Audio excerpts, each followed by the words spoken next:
What is going on, everybody, and welcome back to the Phightins Final here on the Edge of Philly Sports. Today with your boy Matty B on the call, and how sweep it is indeed. The Phillies take care of another win. Another win today, 11-5 over the Nationals. A series sweep, a series victory, and all is well. All is well in Phillies land. I mean, this has been a remarkable start to the season, and they're doing what they got to do. You can't fault them for that, and it's great to be back here on the Phightins Final with you. And remember that this show is brought to you in part by the good folks over at the Streetlight Kitchen and Bar, the Philly Sports Trips, Dolan's Bar, Sherry's Tickets, and Dave Cherry. Good God, I'll get it right one of these years. Dave Cherry at the Cherry Injury Law Group. Let's jump head first into this. There's plenty of good to go around. And let's start with the most obvious good. 20 games above 500. And we're in the month of May. Now, I know for a fact, folks, a Matty B fact, because I was on this show last May, and I was on this show in the May before that, and we weren't talking 20 games above 500. The Phillies are 14-3 in the month of May. 14-3. 4 games more than they won all last May. 4 games more than they won the May prior. The month of May, the horror show that it has been for this team is not the case in 2024. Now, let's all hope that the magicalness of June that's been for the last couple seasons continues. And if that's the case, then this team might run away with this thing. I don't know. Let's take it one game at a time. But 14-3 in the month of May. 34-14 overall. I mean, even Matty B, has a hard time trying to dissect negativity from this. And I'm not buying. I was never on the train of, well, they're playing bottom feeders. I'm not on that train because it's 162 games. You use those 162 games to beat those bottom feeders, to beat the 92% of the teams in Major League Baseball that are not going to the playoffs so that you can go to the playoffs. And then you flex your muscles against those other teams that you are going to have to beat in order to win a World Series. And we are still very early on the path to a World Series. But right now they're doing what they got to do, and that is win.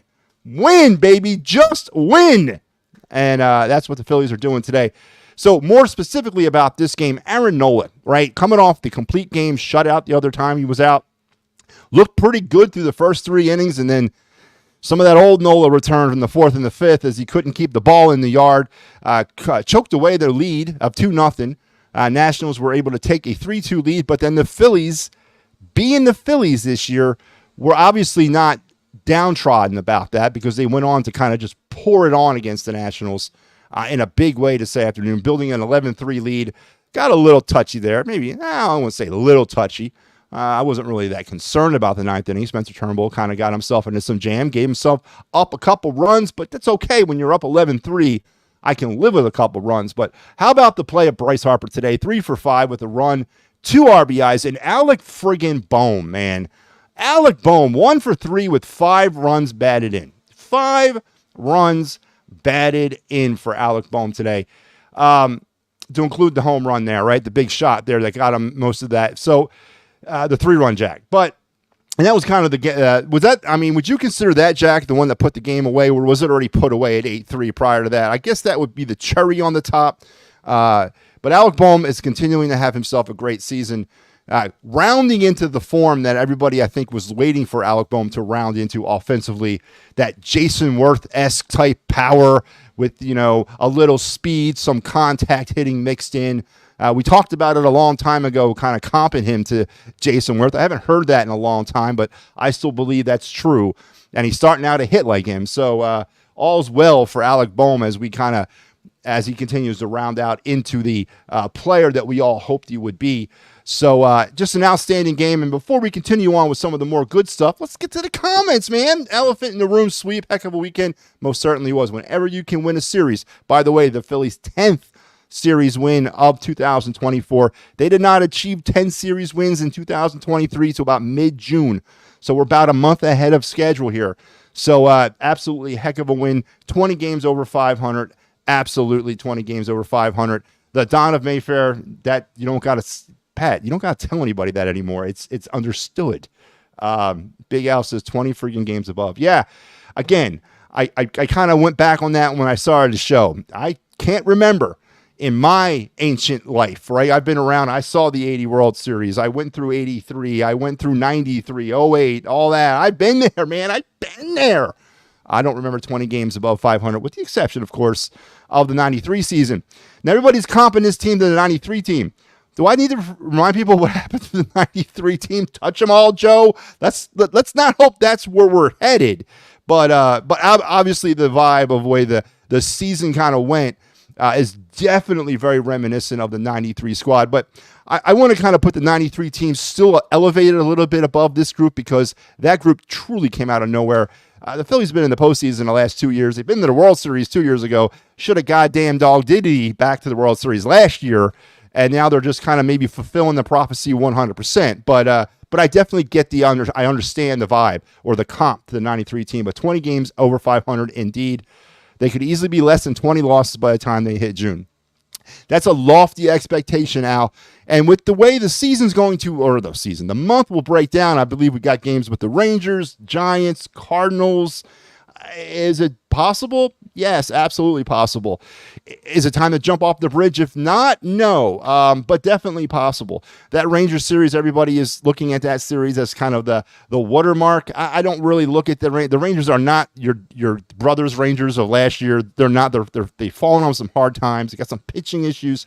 Got some players down. Still a very good team, and will probably be in this at the end out there in the AL West, but maybe not the same type of Ranger team. Certainly, I don't think the same type of Ranger team that the Phillies faced last year when they opened up the season out there in Arlington. So, but still, as far as the opponents that we've played, this would be the better of the, we can actually maybe hold our heads up high if they sweep the Rangers. I mean, God knows we're getting smacked down by raising our heads up against the Nationals. So maybe if we sweep the Rangers, we're able to put up our heads and say, you know what, hey, we're for real. But if we don't, it's not the end of the world. But absolutely, they could, Al, be less than 20 losses by the time we get to June. I hope the Phillies aren't peaking. Did I say peakings? Peaking. The vibes of this team is special. Absolutely, Chris. It is. And that is definitely in the back of my mind. I wasn't on this show Friday night, but I chimed in when Sal had it, and he was gushing like a little freaking schoolgirl about the Phillies. I mean, it was actually somewhat vulgar to listen to and watch. And I'm the creative genius behind the Phightins final. It was pissing me off, man. But no, Sal was gushing. But this team has had some offensive issues. But not today, of course, and that was a good thing because they kind of broke out of that a little bit today, with a tune of 11 runs. But they had some offensive issues, things that have gotten them to this point. Driving runners in scoring position, moving runners along, understanding the situation that they're playing in, things that got them to where they are. Friday night kind of went out the window, and actually over the last 6 or 7 games, it's been a little bit like that. Something like a 200 batting average with runners in scoring position. Today they were 6 for 14. That's close enough to 500 baseball to me. I'll deal with that. But yeah, I do fear that, though. It's in the back of my mind that they're peaking at the wrong time. I don't need June to be May and May to be or July to be May. I don't need that. I just want to keep the foot down on the pedal, and let's power through all this. But as Phillies fans, of course, that's what we're going to do. We're going to dissect this. And hell, I'm like criminal number one here. I'll be the first one to jump off the bridge early. Absolutely. And I'll be the first one to go 11-5. They were only 6 for 14 with runners in scoring position, man.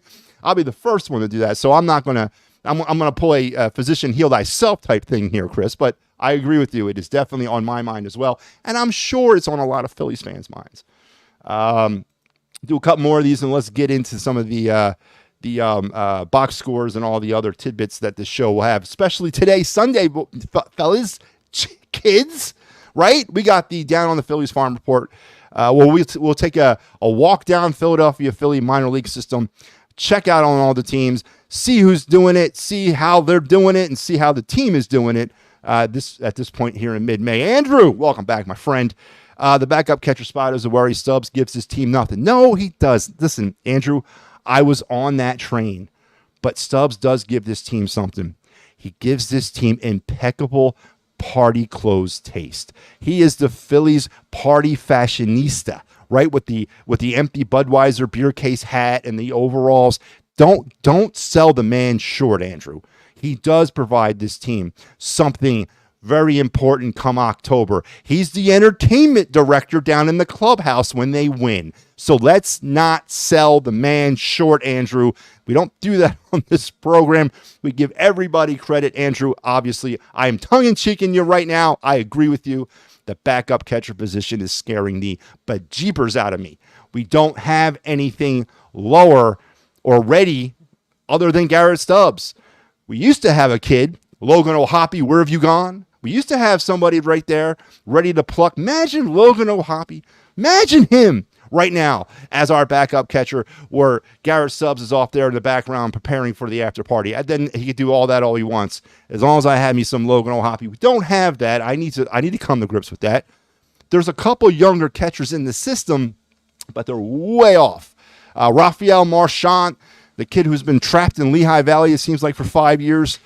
He's still dealing with some injury problems that have kind of slowed him down. He's actually on a rehab assignment in Clearwater with the Threshers. I apologize, they're cutting my lawn. So I know there is some problems there with the depth. And JT's knee, they're giving him days off. They gave him today off. They gave him, so he can have back-to-back days. Andrew, it is a concern. I agree. And it's on the back of my mind, right? We don't have no depth at catcher. And not only is Garrett Stubbs not an adequate, in my opinion, backup catcher defensively, well, now he's sitting on the bench, and he's a bench piece that we have to eventually use at some point. And then I heard it today on the P&M and whatever that thing is, the Mike and Pat. I heard that today. Or was that today? Or was that last night? I don't remember. I can't keep it straight anymore. It might have been with Al last night. But what happens when Trey Turner comes back? Who's going down? A very, very red-hot Cody Clemens, who I'm not a believer of. I think that's kind of a premonition right now. But you can't legitimately send this kid down the way he's hitting the baseball. Can't send Garrett Stubbs down because he's your backup freaking catcher. I mean, there could be a problem here. And yes, Andrew, backup catcher scares me just a little bit. So, but Andrew, let's head over to the box score. Everybody else, come with me to the box score right now, because that's what we're going to do. But before we do the box score, I'm out of order. Let's go over to the first ad read.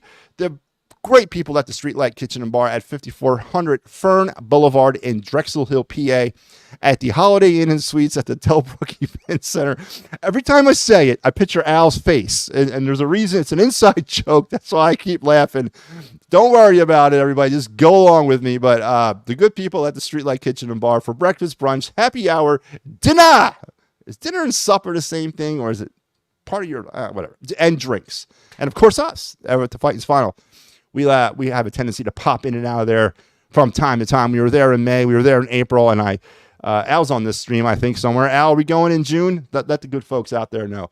But check out the Streetlight, even if we're not there. And, of course, if we are there, you got to be there. But if we're not there, check out the Streetlight Kitchen and Bar. You will not be disappointed. All right, let's head over to the box scores. Here on the Phightins Final today on this Sunday afternoon. Beautiful day, by the way. Gorgeous, gorgeous May day. For the Nationals, they would finish the day with 5 runs, 7 hits, no errors. The Phillies, 11 runs, 12 hits, and an error. That's not a good thing either. Batting wise, let's kind of go through this. Okay, Kyle Schwarber 0 for 2 officially, but he found his way on base 3 times via the walk. But is that what we want him to do, though? Again, I'm not going to really kind of jump this show into the negative land. But again, these are some of the problems, right? We still don't have a real leadoff situation here. That could crop up. We have the backup catcher issue. We'll get into some bullpen talk a little bit later. These are some of the problem areas that this team still has. And I'm not going to look past that for the winning purposes, because winning can go away very quickly. These problems need to be addressed. And Kyle Schwarber, God bless him that he's getting on base and he's batting over 200 in May. I'll give him all that. And he only struck out once today. But is that what I'm asking my power hitter to do? Walk 3 times? I mean, he did score 3 runs. So you got to there's a little give and take there. Or is there? What do you want Kyle Schwarber to do, folks? You want him to win it with his stick or win it with his legs and his eyes? I want him to win it with the stick. He was brought here to win it with the stick. He hasn't really hit a home run in a while, has he? I don't remember the last time he hit a home run. And if that's all he does, Why are you breaking from it, Kyle? But he did get on base 3 times today for his own benefit. Bryson Stott 1 for 4 with 2 runs. Bryce Harper had a very good day as well. 3 for 5, a 3-hit day for Harper, a run and 2 RBIs. Alec Bohm, of course, is my offensive MVP today, hands down. He was actually 1 for 3 with a run, 5 RBIs, and that homer to kind of seal the deal. Cody Clemens is a close second. My offensive player of the day, 2 for 5 with 2 runs and 2 RBIs. Nick Castellanos, listen to this, man, 3 for 4. Nicky Betts, 3 for 4 with 2 ribbies. And he only struck out once, and he gets his batting average over 200. It's up to 207. Today healed a lot of problems, right? I believe Mike Lardo mentioned it this morning. He predicted a blowout. He predicted a get-right game for the Phillies, a feel-good game, if you will, for the Phillies heading into the day off tomorrow. And Nick Castellanos definitely provided his part to that. Brandon Marsh 1 for 3 with a walk. Garrett Stubbs 0 for 4, 2 strikeouts, 103. Is it possible that we just don't send anybody up when he's batting and just say, hey, Blue, hey, yeah, that's an out, because that's all Garrett Stubbs is. Garrett Stubbs is a terrible baseball player, who is living out the fantasy of every wannabe frat boy in America right now. Right, he's riding along on this magical train the last few years, provides nothing for it except for some off the field, behind the scenes kind of stuff. But he's going to probably pick up a ring. He's already picked up a ring in 22. Probably will pick up a ring if things go well this year, and does nothing, absolutely nothing. Johan Rojas 1 for 3 with a walk, a strikeout. He also scored 2 runs. For the Nationals, real quick, Rosario and Winkler were, of course, the offense that this team really was kind of riding on, and we'll get into the Nola kind of problems in there in the 3rd and 4th inning. Other than that, I'm not really going to spend much time talking about a team that essentially only scored 3 runs and got blown out. Pitching, Aaron Nola, 7 strong innings for him, as he had his usual middle of the inning problems, but he went 7 innings, 2 hits, 3 runs, 2 earned runs, 3 walks, 5 strikeouts, and 2 home runs. But those 2 home runs were key. Those 2 home runs were not good. Those 2 home runs were concerning. When he's giving up home runs, you already know why, right? He's missing, and he's missing because he's fishing, right? That is always with Aaron Nola. He's missing and he's fishing. He's trying to finesse when he's giving up home runs like that.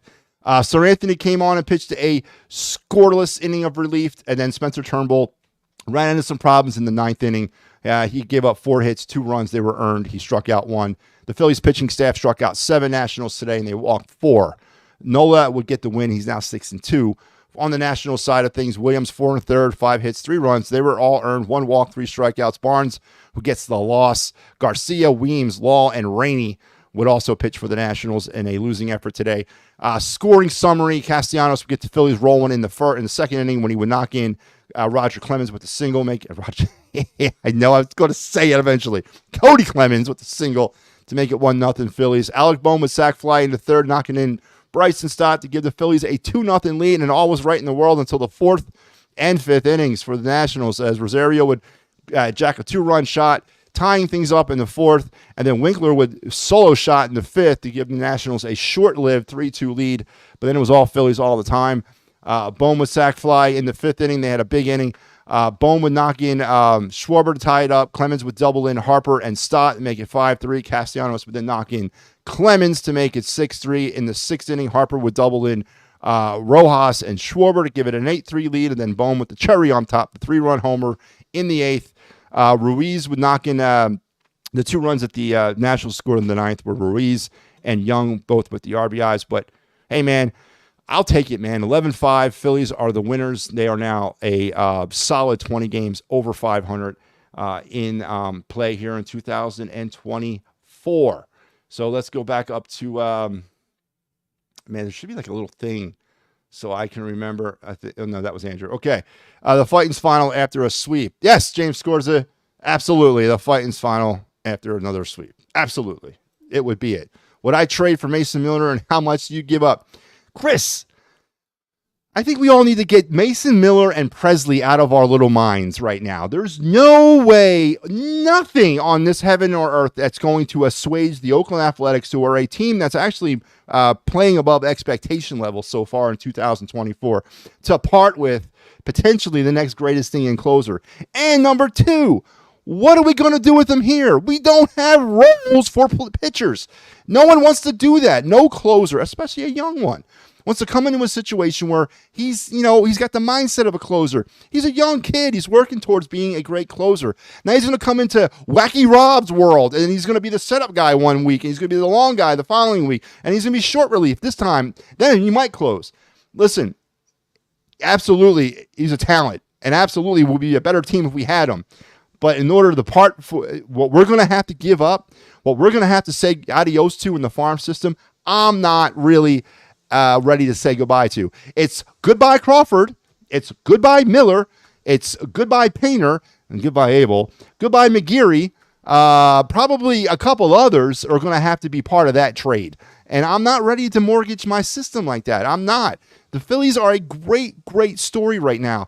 But listen, let's not lose sight of some of the problems with this team. Bullpen is one of them. But the Oakland Athletics are not moving Miller. Not moving Mason Miller without a king's ransom attached to him. And I am not prepared to be the other side of a C.J. Abrams, Mackenzie Gore type trade. I don't want to be the Padres here. You know what I'm saying? I don't want that. You could make a case that Mason Miller it will be your closer or a pivotal part of your bullpen for the next 10 years. I get that. And maybe one day when Wacky Rob is not running the show, he actually is the closer. But right now, I am just not feeling it, Dives. I'm not feeling parting ways with essentially every reputable player that we're going to have in our farm system because they're going to want them. And I'm not giving up Crawford. I would not. You can move heaven and earth, and I'm not giving up Justin Crawford. I'm not. This kid we have a center field issue here. This kid's going to be roaming center field in Citizen Bank Park in about 2 years for the next 10 to 12. So I'm not giving up on him. Miller, I'm not giving up on him. They got Miller playing some shortstop down there at Double A. Is that where he's at? No, he's High A. Where's Miller? Is Miller he's in High A. He's in Lakewood. They got him playing shortstop, right? Heir apparent to Trey Turner. I'm not parting with that. I'm not. Andrew Painter, Mick Abel, McGeary, we could talk, all right? I'm not feeling any of them right now, but we could talk about that. But the A's are going to want it all. They're going to want to return to prominence in 2 years after that type of trade. So would I trade for him? Absolutely. Am I willing to give up anything substantial for him, which is what I would have to give up? They're not wanting any. I guarantee you they would not want any of our current players on the roster. They don't want them.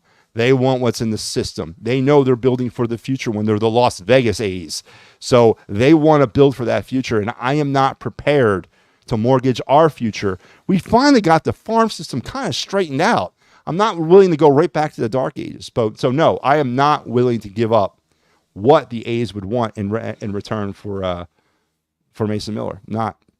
Cody Clemens, what a treat. So far, so good. And as you mentioned, I believe, Al, was what do the Phillies do with him when everybody's healthy? And that's going to be a great situation, a great story. On pace for 115 wins. Adam says, what's up, Matty B? Phillies on fire. Great show. Thank you, Adam. And that's Adam. He is our the Streetlight Kitchen and Bar ticket giveaway winner. He's going to be going into that Marlins game on June 28th to see the fireworks down at the bank. Congratulations there, Adam, and I hope you enjoy the tickets courtesy of the Edge of Philly Sports. Are you wearing a Flyers chest for Michigan Cup 2025? Pump your brakes there, Dives. Pump your brakes. I'm actually wearing a Flyers shirt in mourning of our celebration of our anniversary of our first Stanley Cup 50 years ago today. So that's why I'm wearing that. It's in mourning. It's my mourning shirt for that last or first Stanley Cup. Nola, great game. Turnbull, okay, garbage. So yeah, as we said, Jeff, I said I can kind of live with when you stake a guy out to an 8-run lead. I can live with a little bit of a letdown in the ninth inning. So yeah, I can live with that. You're exactly right, Matt. They're sacking 3 or 4 runs in any given inning without jacking dingers. It's no longer home run or bust with this team. It's super refreshing. It is, Dives. And everyone's asked me this. What are the main factors that the Phillies that have led to the Phillies' resurgence, or more importantly, off to their very hot start? And I'm going to go to 2 very interesting places. One, of course, is what you just mentioned, and what I'm very acute or very tuned to the runners in scoring position woes with this team. I believe it was close to 9. They were leaving on base last year. Or was it close to 7? One was 7 and one was 9. But anyway, they just weren't able to move runners along. And obviously that was the reason why they lost in the NLCS, because it was home run or bust. So, Rob Thompson said it in November. We're going to work on that. We're going to come in with a new approach. We're going to teach them a new way to kind of handle type situations. Now, in the beginning of the year, it didn't look like that. But once things got rolling, you only had to look at the runners in scoring position batting averages night after night. At one point, about 10 days ago, we were around 286 with runners in scoring position. And that's, are you kidding me? 286. I think we finished the season last year in the regular season at like 260. And then in the postseason, it was a dreadful 214. But to see 286 in May, it just blew my mind. And that's the first indication that something has changed. And that is the first indication of success or a different approach by this Phillies team, is that they're approaching with runners in scoring position a little bit differently. Their stolen bases are in like 54, 55, around there. That's kind of in tow with what they were doing last year.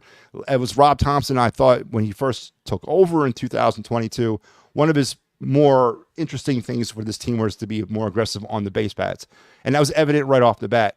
And it's evident in the early season when they're getting picked off, and still today when they're still getting picked off. Well, not physically today, but I'll take the aggressiveness on the base pass any day of the week.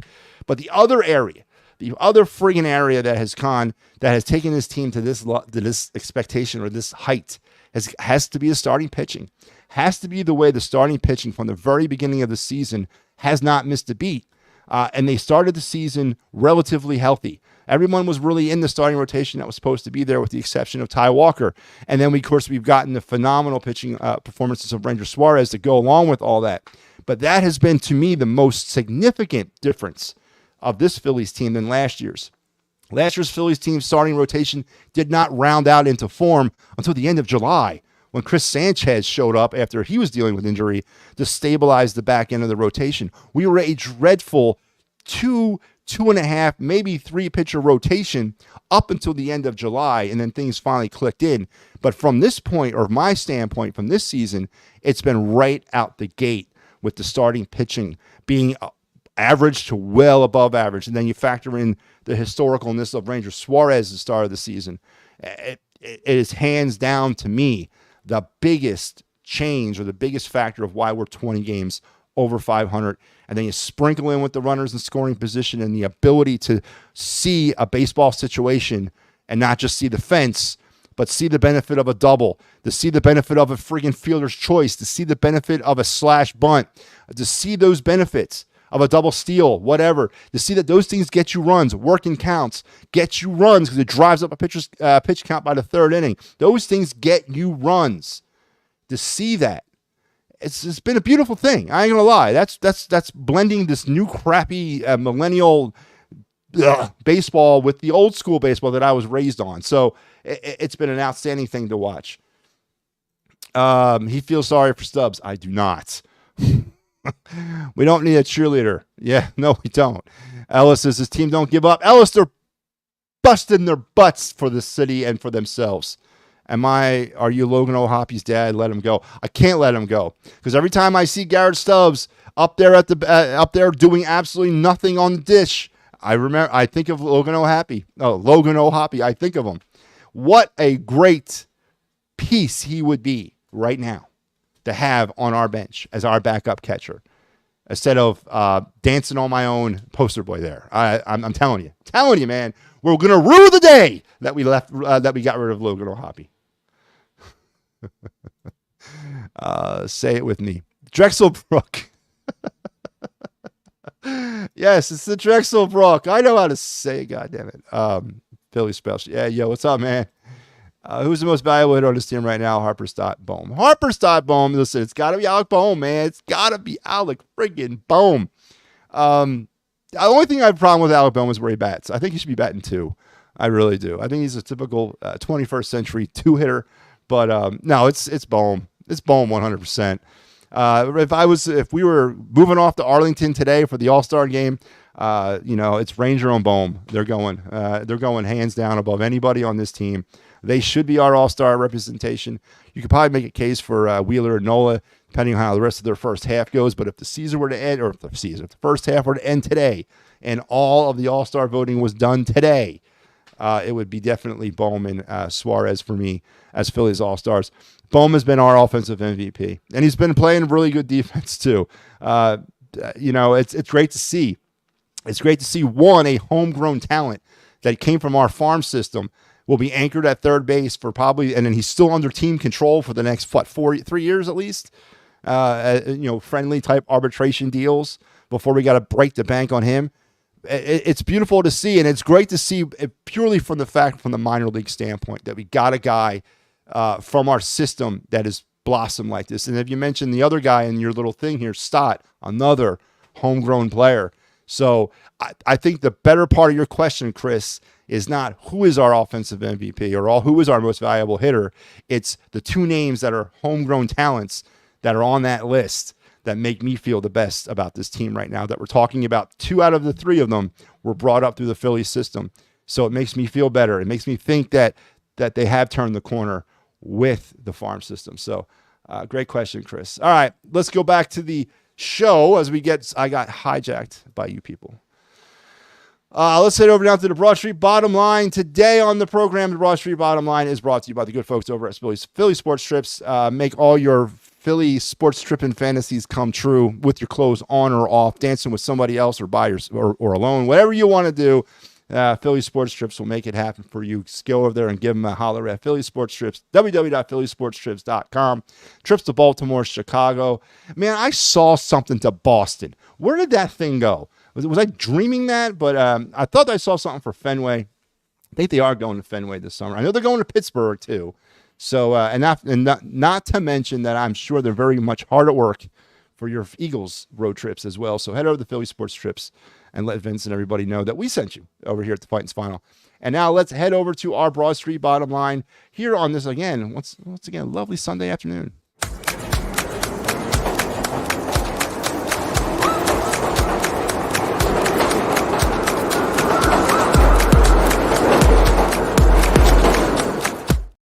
All right, my Broad Street Bottom Line is pure and simple. Pure and simple. Pure and simple what? Pure and simple dog mentality, right? You hear that fraud head coach Nick Sirianni talk about dog mentality, right? You hear that fraud of a GM Howie Roseman talk about certain types of players. Well, right now they need to kind of cast their eyes across the street over to CBP and see what players who really don't accept losing or who don't appreciate losing look like, because the Phillies right now are part of that. That's what's happening here. It doesn't seem to matter. 1 run, 2 runs, 3 runs, 4 runs, 5 runs. It doesn't matter. They're coming back from it. All the momentum gets snatched out of their hands. They don't fold up. They just build back new momentum and they find a way to win. That is what dog mentality is. If that fraud head coach of the Eagles and that fraud GM of the Eagles understood that more, maybe we wouldn't be in the same problems. 8-9, by the way, for the Eagles this year. You heard it here first. If they understood that mentality, maybe not would we be in the situation with the Eagles. But that is my Broad Street Bottom Line with this baseball team, especially at this point in mid-May, is they don't accept losing. I had some problems believing that they really did not like what happened last October. I know the rumblings and the grumblings were that they were pissed off. The rumblings and grumblings were that they came into spring training hungry to not only get back to the NLCS, but close the whole friggin' deal. I didn't necessarily believe that because the team that I saw limp off the field in October looked beaten. But they've come back and they've proven me wrong up to this point, that they're definitely carrying around a chip on their shoulder from their last 2 postseasons. And that's a beautiful thing to see. And that is the dog mentality. So the dog mentality today, once again, when the momentum was snatched out of their hands up 2-0, down 3-2. It was all right. It was all right. They're going to make it happen, and they did. And they turned out, they turned on the whipping sticks, and they would outscore the Nationals 9-2 the rest of the way. So that to me was my Broad Street bottom line: is the tenacity of this team and the will to want to win and the belief that they're going to win no matter what the score is. Now that has a 93 vibe written all over it. That is what was the cornerstone of that 93 group, was they didn't listen to anybody. They went out and they handled their business. They didn't care how many runs they were down. They didn't care. They were going to fight their way back. They didn't care if they had to play 20 innings into the South Philadelphia summer morning. They were going to win. And that is the cornerstone that this team is showing me at this particular moment in time. And that's a great thing to see. That's what winning is, and that's what championships are built on, is struggling and fighting and never quitting. So the dog mentality is my Broad Street bottom line for the Philadelphia Phillies on this Sunday in the way they handled themselves against the Nationals this weekend and really in general all season long. So there you have it. Let's head on now, round the bases.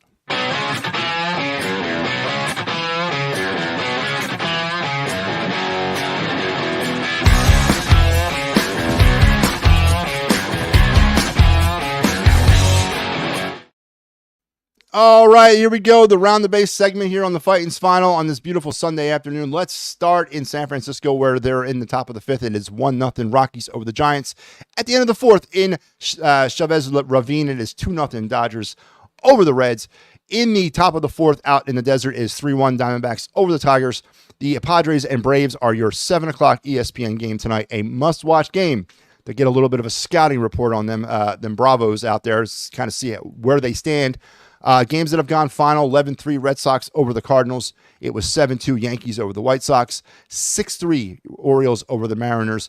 5-2 Blue Jays over the Rays. It was 5-2 Guardians over the Twins.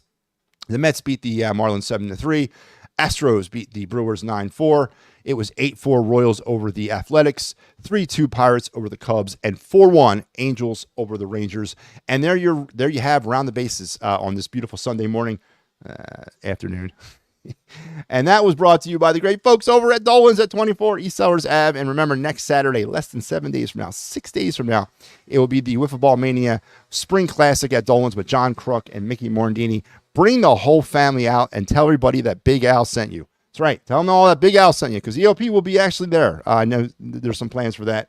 So make sure you come on out, celebrate a beautiful Memorial Day weekend and a beautiful event, and have some fun watching Mickey Morandini and John Crook and their competitive nature go at it in a wiffle ball game. It's just got disaster written all over it. But head on out to Dolan's.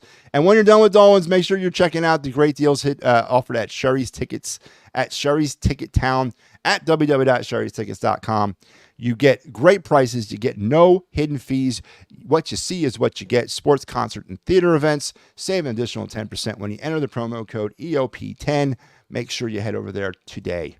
And let's head back to some of these comments. You guys are burying me alive with these things. Once again, I have no idea where I left off at. Okay, I think we're here. All right, there we go. I think they plan on starting Mason Miller next season. Well, whatever they're going to do with them, it's not going to be done here unless the Phillies are willing to mortgage their future. And I am not willing to do that.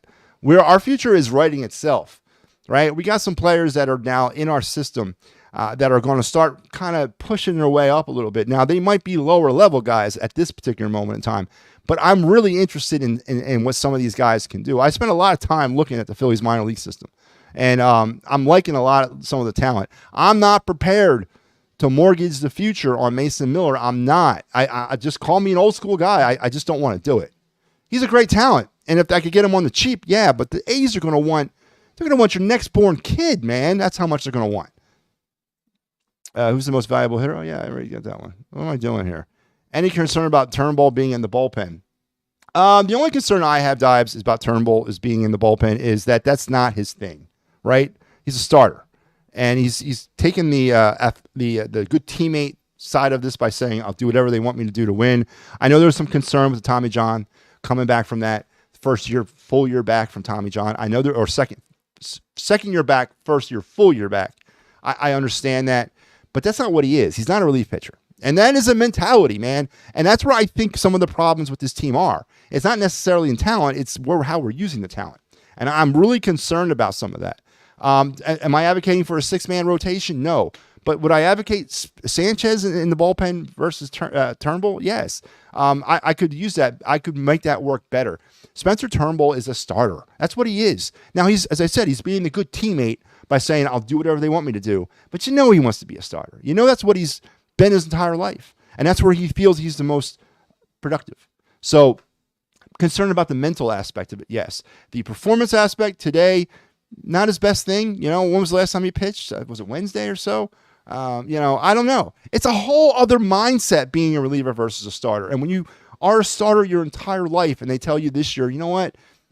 For your own good, we're going to pull you into the bullpen. I think that's doing too bad than good. Yeah. So I don't know. Time to root for the Pacers. Great show always, Matt. Go Phils. Thank you, Chris. What is the recovery day for Trey Turner?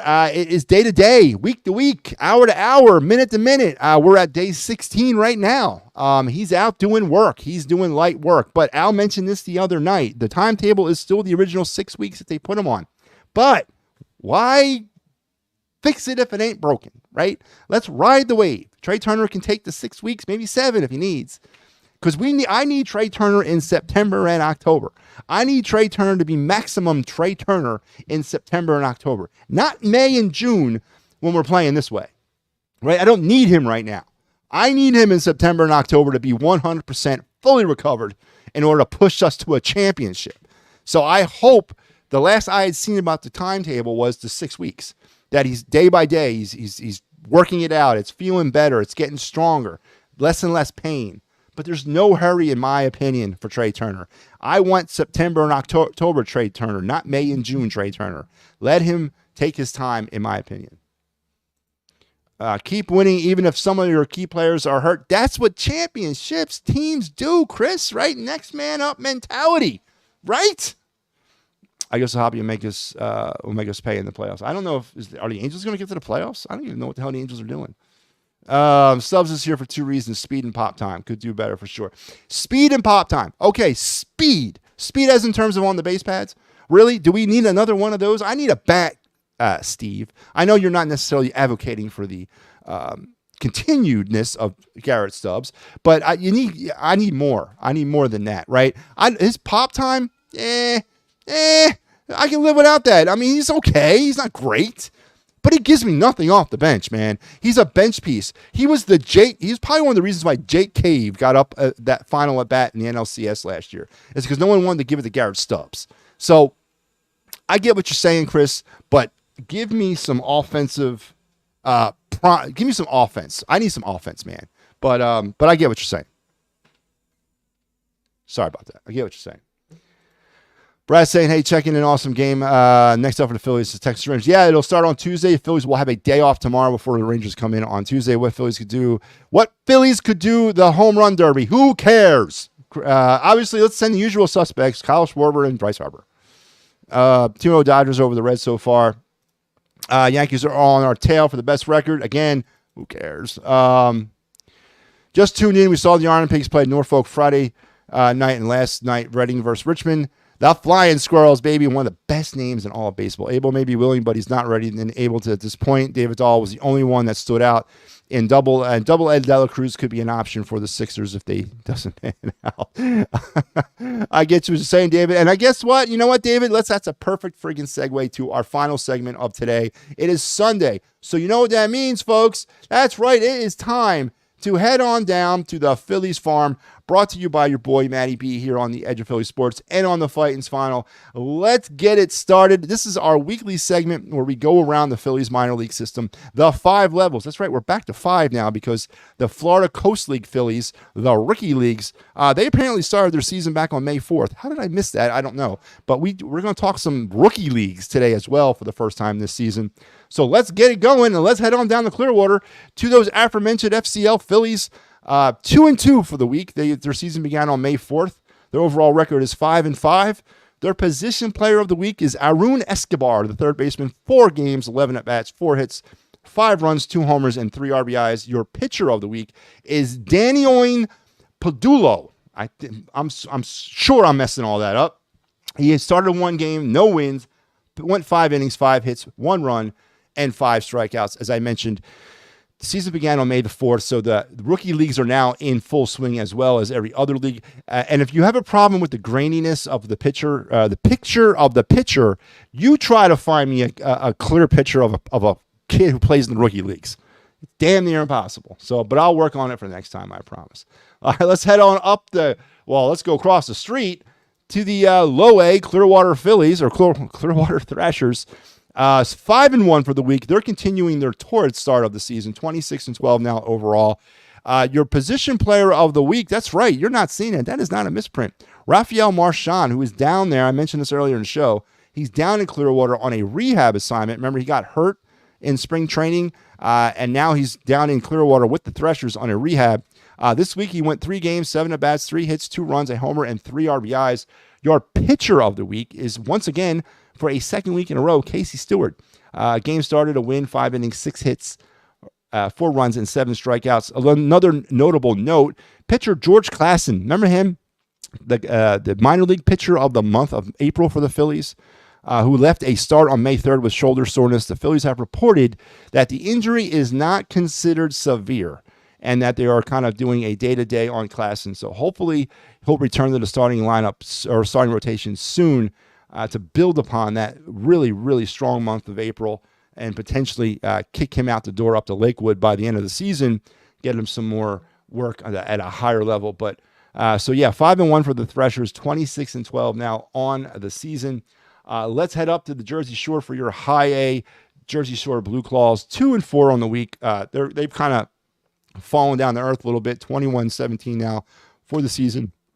Out of first place in the Northern Division of the South Atlantic League, in second place.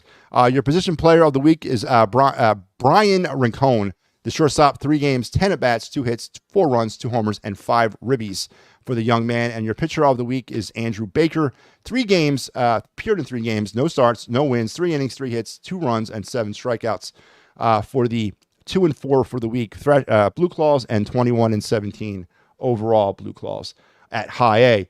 Let's head up into the state of Pennsylvania now to the Reading Phillies, to the Phightins Phillies. 1-5 is they're really struggling. The Phightins have really gotten off to a really slow start this year. 1-5 for the week, 16-25 overall. Your position player of the week is Bryce Ball, the first baseman. 2 games, 5 at bats, 2 hits, no runs, no homers, no RBIs. For a team that went 1-5 for the week, that is right. That is your best offensive output right there of one of the players. So not a good week for Reading at all. Your pitcher of the week was Matt Osterberg. He had 1 game started, no wins, 6 innings, 6 hits, 3 runs, and 9 strikeouts. As the Phightins are really kind of off to a slow start. And let's end our trip up in Lehigh Valley to AAA. The aforementioned David Dahl. He is your player of the week. He is the 3rd straight Lehigh Valley Iron Pig to be named player of the week who has major league experience. Derek Hall, Scott Kinnery, and now David Dahl. On the week, 5 games, 20 at-bats, 7 hits, 3 runs, 2 homers, and 3 RBIs. At what point did the Phillies consider bringing him up? He's an outfielder. At what point does David Dahl return to the major leagues? Because he's definitely, I thought he earned it out of camp. But, all right, whatever. Now, at what point do we let him sit down in Lehigh Valley? I'm just saying it's a good problem to have, but I'm asking, at what point do you make the move? Your pitcher of the week is Michael Mercado. 1 game started, no wins, 5 innings pitched, 1 hit, and 7 strikeouts. The Iron Pigs were 3-3 for the week so far on the season, 16-24. And there you have your trip around the Phillies farm system on this later in the month of May Sunday, brought to you by me, Matty B, here on the Phightins Final. So I hope you guys enjoyed that. I enjoyed putting that segment together. I really love it. It's fun. It's great fun. And again, I said this last week, and I'll say it every week that I do the segment. Please go out there and support the local minor league affiliates. They're all over the area, with the exception of the 2 Clearwater-based teams. Everyone's there. Everyone's within an hour from Philly. So go out and support them to the best of your ability. It's fun. It's cheap. You can bring the family, and it's got an old school vibe to it. So head out to the minor league park soon. Bring on the World Series champions. Yes, Chris is mentioning the upcoming season with the series with the Rangers. First big test of the year. No, our first big test of the year was the Braves there, Chris, and we failed. Right? Let's call it what it is.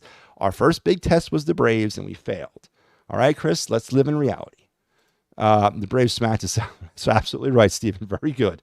Aidan Miller is the future. I 100% agree with you, David. I am not prepared to give up on him because any trade that's going to bring Mason Miller here is going to involve Crawford and Miller. And those players, in my opinion, are hands off. Excuse me. I'll trade Painter before I trade them too. Those two, Miller and Crawford, in my opinion, right now on May the 19th, 2024, are the future of this organization. So they are hands off. TT should stay out. Yeah, again, I mentioned that, Steve. I think he should. Why fix it if it ain't broken? Rincon is almost an MLB glove. Got to learn to hit. Yeah, he's got to learn to hit, but you're right. He is an MLB glove. We got a little time in that shortstop position, but he had a good week at the dish this week, Steve. It was good to see that. He was a highly touted prospect. I did an article on him a few weeks back. I like what I see from him in the future. Very, very athletic shortstop. Obviously a defensive presence right now, as you mentioned, the glove's almost there. But if they get the hitting going, who knows? Kinnerly looked like he was just there to get a paycheck. Well, you know what, David? Last week, Kinnerly had a week, man. He was not going to cover off the ball last week, but that's why he's in AAA, thankfully. All right, let's finish this up. The Down the Farm segment was brought to you by our good folks over at the Cherry Injury Law Group. Dave Cherry at 610-565-0300. Workman's compensation, motor vehicle accidents, personal injury, and criminal law. Give Dave a holler today. And then the last thing we'll talk about is, of course, the next series.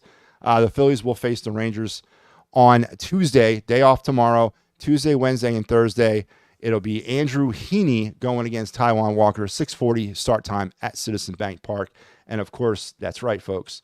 We got you covered, as we always do here on the Phightins Final. Here is your Texas Ranger Phightins Final Series show host, Mike on Tuesday, Pat on Wednesday, and I'm back for Thursday's series finale. So make sure you're tuned in into all the great things that we have going on here on EOP every day, all the day, all the time. One last thank you to our sponsor, the Streetlight Kitchen and Bar, 5400 Fern Boulevard, Drexel Hill, PA, at the Holiday Inn Suites at the Delbrook Events Center for breakfast, brunch, happy hour, dinner, and drinks. Make sure you head over there today. Call, make a reservation. Stop in. Tell them Matty B sent you. Actually do that. I want to see what they say. But yeah, listen, it's great. Great show, everybody. Thank you for participating. Phillies, I forgot what was the score? 11-5 winners over the Nationals today. Series sweep, 14 wins in the month of May, 20 games over 500, 10th series win of the season. They're about a month ahead of schedule than they were last year when they got their 10th series win. All is right in the world with the Philadelphia Phillies. And let's just enjoy the ride. A lot of 93 Philly vibes to this, right? There's some areas that need to be addressed, as there always are. But we're gonna ride this thing out, and hopefully we are not peaking, as Dives had mentioned. Are we peaking? Is anybody scared that we're peaking? We might be. I don't know. Let's hope we're not. We'll take this thing one game at a time. Until we talk again later, everybody, have a great rest of your weekend. Go Phils.